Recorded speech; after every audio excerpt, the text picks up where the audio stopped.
देश का number 1 Hindi news channel news 18 India देख रहे हैं आप। आपके साथ हूं मैं लवीना राज और इस वक्त मैं बिहार के सासाराम में मौजूद हूं। वो सासाराम जो रामनवमी के बाद शोभा यात्रा के बाद से लगातार हिंसा की आग में धधकता हुआ नजर आया। पहले दिन शोभा यात्रा में कैसे हिंसा हुई वो पूरे देश ने देखा और उसके बाद कैसे एक घर में धारा 144 जबकि पूरे इलाके में लगाई हुई थी, उसके बावजूद एक घर में बम बनाया जा रहा था और फिर ब्लास्ट हो गया। 6 लोग इसमें जख्मी हो गए। लेकिन यहीं पर ये सिलसिला, ये कारवां रुकता हुआ नहीं दिखा। उसके अगले दिन एक और खबर सामने आती है कि उपद्रवियों ने किसी के घर में बम भी फेंक दिया। अब इसके बाद आप देखिए जो लोग हैं वहां के, वो इस वक्त बहुत ज्यादा मजबूर है। उनके डर पर, उनके जो शक्ल पर डर है वो साफ देखा जा सकता है और यही कारण है कि वो अपने घर छोड़कर चले जा रहे हैं। एक तरफ आप देखिए जो पुलिस प्रशासन है वो इस बात का बार बार जिक्र कर रही है कि ऐसा कुछ भी नहीं है, ये सब कुछ सिर्फ अफवाह है, कोई भी घर छोड़कर नहीं जा रहा है। लेकिन जो तस्वीरें सासाराम से और सिर्फ सासाराम से नहीं नालंदा से भी सामने आई हैं वो बहुत सारे सवाल भी पूछ रही हैं। अब अपडेट क्या है वो भी आप जान लीजिए। बड़ी खबर ये है कि अब तक 177 से ज्यादा लोग ऐसे हैं जो गिरफ्तार किए जा चुके हैं। पूरे मामले की जांच पड़ताल भी इस वक्त की जा रही है। पुलिस दावा कर रही है कि अब यहाँ पर शांति का माहौल है, स्थिति नियंत्रण में है, सब कुछ कंट्रोल कर लिया गया है। लेकिन लोग अभी भी वहां पर डरे हुए हैं, सहमे हुए हैं। या तो वो अपने घर से बाहर नहीं निकल रहे हैं या फिर वो अपने घर को छोड़कर चले जा रहे हैं। अब देखिए दो जिले सासाराम और नालंदा, सिलसिलेवार तरीके से भी अगर आप देखेंगे तो पहले दिन से शुरू हुई हिंसा लगातार बढ़ती गई और अभी भी अपडेट ये है कि आज सुबह भी सासाराम के एक इलाके में आग की घटना सामने आई है। क्या वजह इसकी रही, जरूर इसकी जांच होगी, लेकिन क्या इसका हिंसा से कोई कनेक्शन तो नहीं, अब इस पहलू से भी इसकी जांच की जा रही है। वहीं नालंदा की अगर बात करें तो कल शाम की वो खबर थी जब एक डेड बॉडी भी वहां पर मिली है। अब क्या उसका कोई कनेक्शन नालंदा में हुई हिंसा से था, इस वक्त जांच पड़ताल इस पूरे मामले की गहनता से की जा रही है। लेकिन सवाल बहुत सारे हैं क्योंकि नालंदा बिहार के मुख्यमंत्री नीतीश कुमार का गृह जिला है। विपक्ष भी बहुत सारे सवाल उठा रहा है। अब आपको बताऊं अभी तक सासाराम से 43 ऐसे लोग हैं जिन्हें गिरफ्तार किया जा चुका है। वहीं नालंदा में 80 से ज्यादा लोगों की गिरफ्तारी हो चुकी है। बहुत सारे सीसीटीवी फुटेज भी सामने आए हैं जिसमें ये साफ नजर आ रहा है कि कैसे उपद्रवी वहां पर मौजूद रहते हैं, कैसे माहौल खराब किया जाता है और कैसे पथराव आगजनी तक की जाती है। इसके अलावा आपको बताऊं बिहार के सासाराम में खासतौर पर जहां पर इस वक्त मैं मौजूद हूं, यहां पर शोभा यात्रा के दौरान जो बवाल कटा उसके बाद कई सारे सीसीटीवी फुटेज भी सामने आए हैं और उन सीसीटीवी में साफ देखा जा सकता है कि कैसे उपद्रवी वहां पर आगजनी करते हैं, पथराव करते हैं, हिंसा करते हैं, बच्चे भी उसमें शामिल होते हैं। वो तस्वीर आपको भी दिखाते हैं।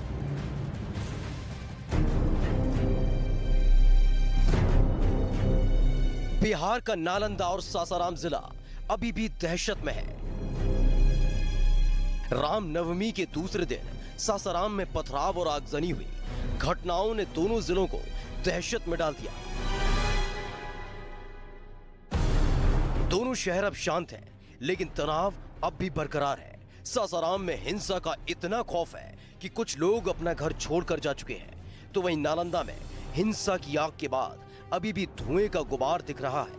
लोग डरे हुए हैं और तबाही के निशान जहां तहां दिखाई दे रहे हैं। पुलिस ने सासाराम और नालंदा में हिंसा के आरोप में अब तक 170 से ज्यादा लोगों की गिरफ्तारी की है। वर्तमान में विधि व्यवस्था पूरी तरह शांतिपूर्ण नियंत्रण में है। जनजीवन सामान्य हो रहा है, कहीं पर कोई दिक्कत नहीं है और अद्यतन स्थिति आपको बता दी गई है। कल भी वीडियो कॉन्फ्रेंसिंग के माध्यम से बता दी गई थी। मैं केवल आपको ये अवगत कराना चाह रहा हूँ कि वहाँ पर्याप्त सुरक्षा बल अभी भी कैंप कर रहे हैं। पथराव, तोड़फोड़ और आगजनी के कई वीडियो पुलिस के हाथ लगे हैं। नालंदा से सामने आए एक और वीडियो में उपद्रवियों की भीड़ ने एक शोरूम को निशाना बनाया। सैकड़ों की संख्या में पहुंचे उपद्रवियों ने शोरूम के दरवाजे को पत्थर मारकर तोड़ दिया और भीड़ शोरूम के अंदर घुस गई और देखते ही देखते पूरे शोरूम को लूट लिया। पुलिस ने नालंदा में हिंसा भड़काने वाले मामले में अब तक 15 एफआईआर दर्ज की हैं और 130 लोगों को गिरफ्तार किया है। एसएसबी की एक कंपनी, रैफ की 2 कंपनी, आईटीबीपी की एक कंपनी जो आज पहुंची है। उसके अलावा बिहार विशेष सशस्त्र पुलिस की 9 कंपनी ऑलरेडी वहां पर तैनात है। अन्य पुलिस पदाधिकारियों को वहां पर भेजा गया है। अभी तक नालंदा में 15 प्राथमिकी दर्ज हुई है और कुल 130 लोगों की गिरफ्तारी की। नालंदा और सासाराम में 4 अप्रैल तक इंटरनेट सेवा बंद है।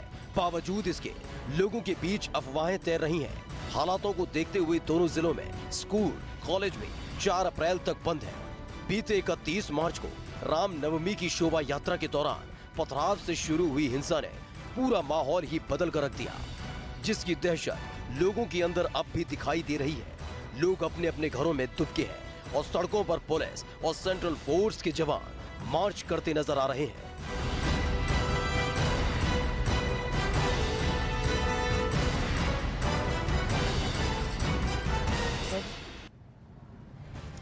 अब इन तस्वीरों को देखने के बाद सबसे बड़ा सवाल ये उठ रहा है कि इस हिंसा के पीछे आखिर कितने चेहरे हैं, आखिर कितने लोग इस हिंसा में शामिल रहे। और सवाल ये भी कि क्या ये सब कुछ अचानक से हो गया, क्या सिर्फ ये ऐसा ही हुआ कि शोभा यात्रा निकल रही थी, रूट यहाँ पर चेंज हो गया और जो लोग अपने घर में पत्थर भर भर कर जमा करके रखे हुए थे उन्होंने पत्थर मारना शुरू कर दिया और फिर ये हिंसा भड़कती चली गई।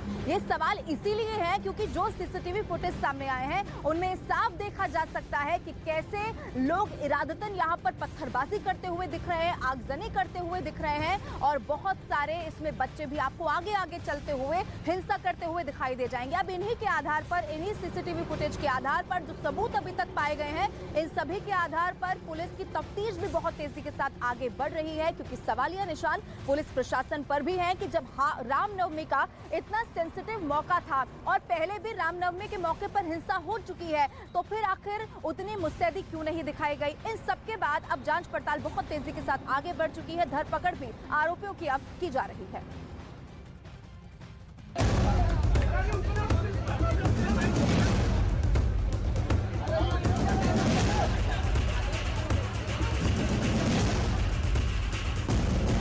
बिहार में रामनवमी की शोभा यात्रा के दौरान पथराव के बाद भड़की हिंसा की कुछ तस्वीरें सामने आई, जिसमें बिहार के 2 जिलों में कानून व्यवस्था धुआं होती दिखाई दी।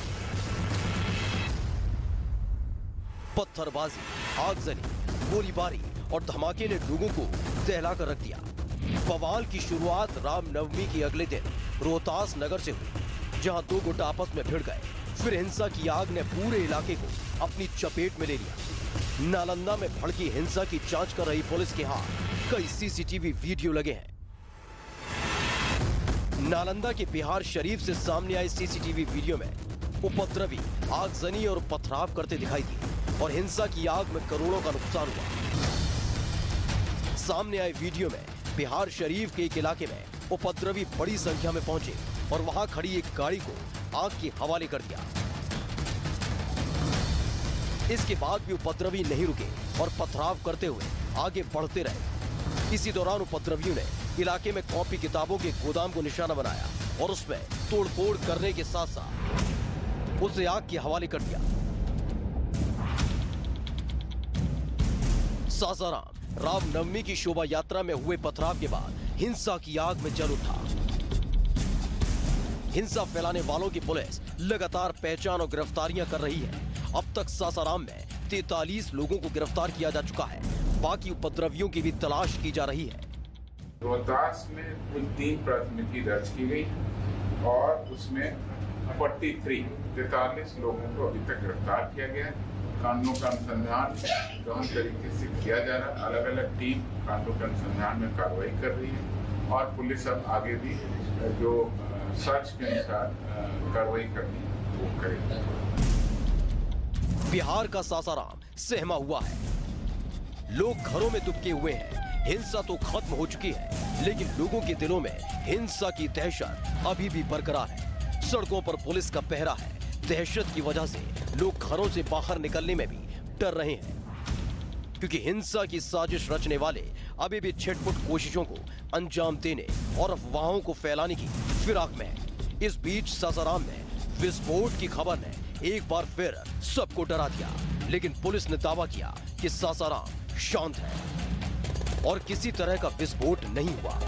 घर की बाहरी दीवार पर किसी अज्ञात के द्वारा पटाखा फोड़ा गया, जिससे वहां विस्फोट होने की अफवाह फैल गई।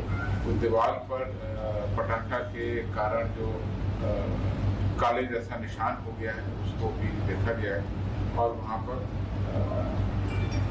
सुतली वगैरह जो भी जब्त की गई है उसकी भी हम लोग जांच कराएंगे। सासाराम को हिंसा की आग में सुलगाने वाले 43 लोगों को अब तक पुलिस गिरफ्तार कर चुकी है और बाकी लोगों की भी अभी तलाश की जा रही है। उनकी पहचान के लिए पुलिस सीसीटीवी वीडियो खंगाल रही है और स्थानीय लोगों की भी मदद ली जा रही है। फिलहाल सासाराम में किसी भी तरह की हिंसा दोबारा न हो, इसके लिए 4 अप्रैल तक के लिए इंटरनेट सेवाओं को बंद कर दिया गया है और संवेदनशील इलाकों में पुलिस के अलावा केंद्रीय सुरक्षा बलों की गश्त बढ़ा दी गई है।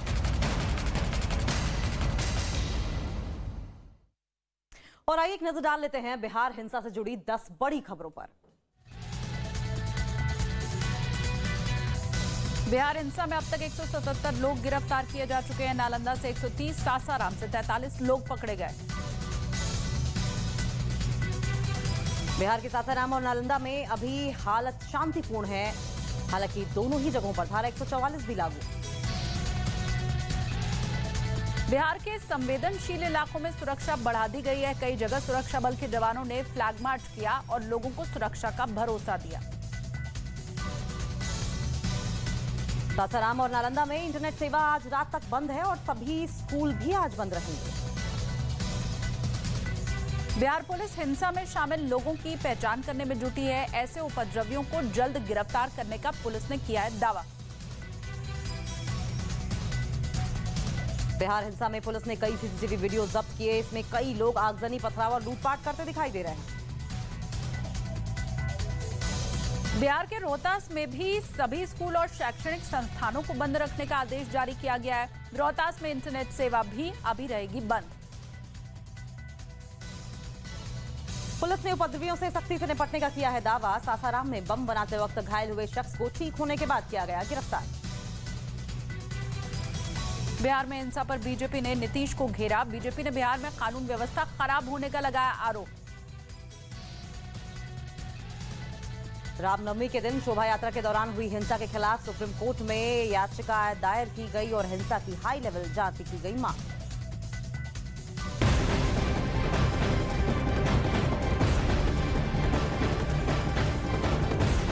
केंद्रीय मंत्री गिरिराज सिंह ने बिहार के सीएम नीतीश कुमार के दावते इफ्तार पर तंज कसा है। बिहार के फुलवारी शरीफ में आयोजित इस इफ्तार में नीतीश कुमार भी शामिल हुए। इस इफ्तार में आकर्षण का केंद्र नीतीश कुमार के पीछे बने लाल किले का बोर्ड था। नीतीश कुमार लाल किला की तस्वीर के नीचे बैठकर इफ्तार करते दिखाई दिए।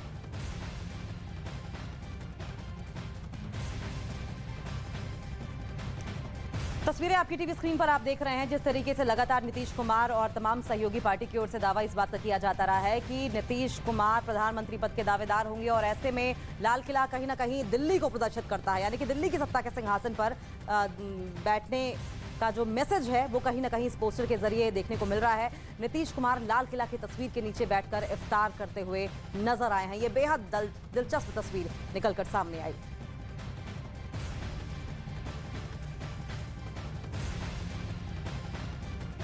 और केंद्रीय मंत्री गिरिराज सिंह ने ट्वीट करके नीतीश कुमार पर तंज कसा। उन्होंने ये लिखा है कि लाल किला का सपना पूरा हो गया है और अब एफिडेविट करवाकर नाम में ही पीएम सटवा ले।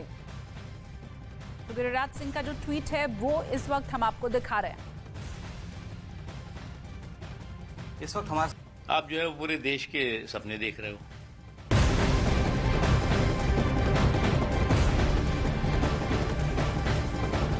और आगे बढ़ते हैं। देखिए, हुगली हिंसा में अब तक 36 लोगों को गिरफ्तार किया जा चुका है। तो ये बड़ी जानकारी निकलकर सामने आ रही है। पहले हावड़ा और उसके बाद हुगली में जिस तरीके से हिंसा और आगजनी को अंजाम दिया गया है, इस पूरे मामले में 36 लोगों की गिरफ्तारी हो चुकी है। हुगली में धारा 144 लागू कर दी गई है पश्चिम बंगाल हिंसा पर। ये बड़ी खबर सामने निकलकर आ रही है। हुगली हिंसा में अब तक 36 लोगों की गिरफ्तारी हो चुकी है। तो हुगली में ट्रेन को निशाना बनाया गया था, उसके बाद अभी इलाके में धारा 144 लागू कर दी गई है। आपको बताएं, जिस वक्त ये ट्रेन पर पत्थरबाजी की गई थी, ट्रेन को निशाना बनाया गया था, उसके बाद ये जो रेल लाइन है वहां पर ट्रेनों की आवाजाही भी खत्म की गई थी।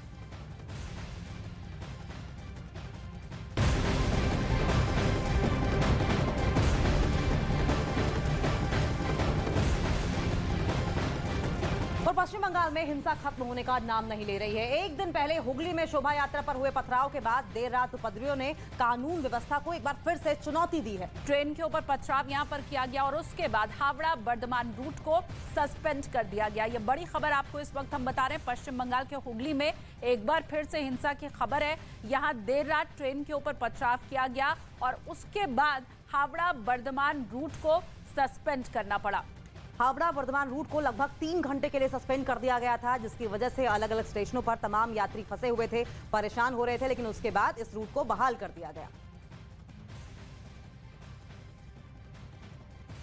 रिश्रा रेलवे स्टेशन का ये वही 4 नंबर फाटक है जो कल हिंसा की तस्वीर जहां पर देखने को मिली। देखिए यहाँ अब भी जो तस्वीर आप देख रहे हैं, हर तरफ आपको पत्थर नजर आएंगे, आगजनी के निशान नजर आएंगे और फिलहाल जो तस्वीर है वो परिस्थिति कंट्रोल में है, पुलिस का ये कहना है। लेकिन यहाँ पर अब भी जो स्थानीय लोग हैं वो चिंता में हैं। उनका ये कहना है कि कल रात की जो घटना है उसके बाद वो डरे हुए हैं। देखिए शीशे के टुकड़े, कहीं कहीं ईंट के टुकड़े, पत्थर के टुकड़े, और जो आरोप लगे थे न सिर्फ पत्थर ट्रेन पर चले हैं बल्कि आरोप ये लगे हैं कि बम भी इस इलाके में फूटे हैं।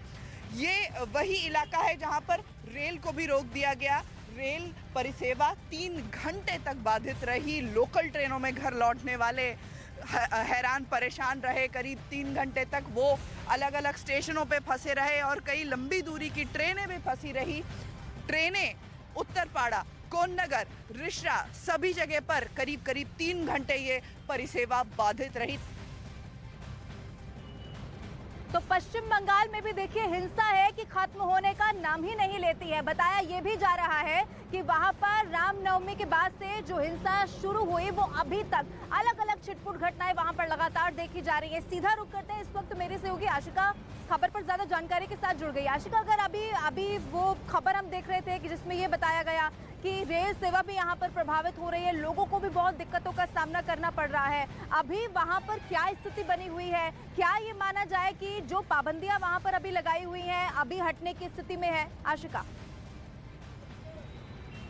नहीं देखिए, इंटरनेट सेवा जो है वो 2 दिन और यानी कि कल रात तक बंद रहेगी। इसके साथ ही साथ आपको बता दूं कि धारा 144 न सिर्फ रिश्रा के उन इलाकों में जहां पर हिंसा हुई है बल्कि श्रीरामपुर जो कि रिश्रा से सटा हुआ इलाका है। ठीक यहाँ की तस्वीर आपको दिखाऊं, यहाँ पर भाजपा का एक मंच बन चुका था जहाँ सुकांतो मजुमदार राज्य अध्यक्ष हैं, उनको यहाँ धरने पर बैठना था, लेकिन इसके पहले कि वो यहाँ पहुँच पाते पुलिस ने मंच यहाँ से खुलवा दिया, हटवा दिया। साथ ही साथ श्रीरामपुर में भी धारा 144 लगा दी गई है, यानी कि यहाँ भी भाजपा के जो नेता हैं उनको विरोध प्रदर्शन करने की अनुमति नहीं है।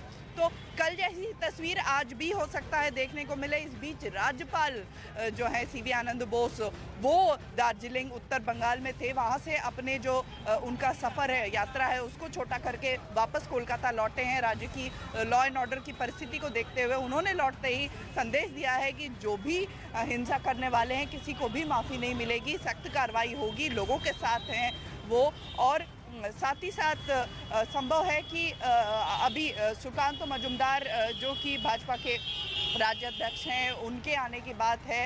राज्यपाल आगे क्या करते हैं ये भी फिलहाल देखना है। ये वही जगह है श्रीरामपुर का जहां पर वो धरना होने वाला था, लेकिन पुलिस ने मंच खुलवा दिया है। अब सुकांतो अगर आते हैं तो कल की तरह उनको रिश्रा में पहुंचने के पहले या इस इलाके में पहुंचने के पहले ही संभव है कि रोक दिया जाए। ये भी माना जा रहा है कि ये श्रीरामपुर इलाका जहां पर भाजपा धरना करने वाली थी उसको कहीं ना कहीं रोकने के लिए तो ये सवाल उठ रहे हैं भाजपा की तरफ से कि ये श्रीरामपुर को भी धारा 144 के क्षेत्र में लिया गया है। ठीक है आशिका, जो तस्वीर इस वक्त आप वहां से दिखा रहे हैं वो भी यकीनन डरा देने वाली है, क्योंकि हुगली में शोभा यात्रा के बाद से जो पथराव हुआ, ऐसा नहीं है कि उसके बाद हालात यहां पर सामान्य हो गए हैं। कल देर रात की भी खबर सामने आई है कि एक बार फिर से कानून व्यवस्था को ही यहां पर चुनौती दे दी गई। एक बार फिर से उपद्रवियों की ओर से ट्रेन पर ही यहाँ पर पथराव किया गया। अब आप ऐसी स्थिति में सोचिए लोगों को कितनी ज्यादा दिक्कतों का सामना करना पड़ रहा है, क्योंकि पहले ही वहां पर इंटरनेट सेवा को बंद कर दिया गया है। बहुत सारे ऐसे इलाके हैं जहां पर धारा 144 लागू कर दी गई।